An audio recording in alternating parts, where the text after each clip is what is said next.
এই তাফসিরটার নাম হচ্ছে, এর আগে যেটা দেখাচ্ছি এটা হচ্ছে এই যে কানজুল ইমান খাজাইনুল ইরফান, এখন যেটা দেখাবো কানজুল ইমান নূরুল ইরফান।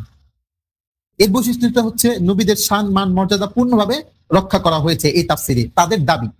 কিন্তু এখন সত্যিকারের অর্থে কি তারা মানে শান মান রক্ষা করা হয়েছে কিনা আমরা ইনশাআল্লাহ দেখবো। এই সূরা, এই তাফসিরের সূরা 18, সূরা নম্বর 18 আয়াত নম্বর 74-এ কি লেখা আছে আমরা একটু দেখি।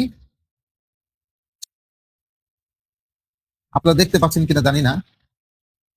এই তাফসিরের মধ্যে ওই যে দেখতে পাচ্ছেন হাইলাইট করে দেওয়া আছে, মানে এটা হচ্ছে টিকা আমি হাইলাইট করে দিয়েছি।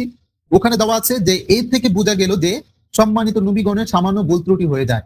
আচ্ছা, এই তাফসিরটা তৈরি করা হয়েছে নবীদের শান মান মর্যাদা পূর্ণভাবে রক্ষা করার জন্য।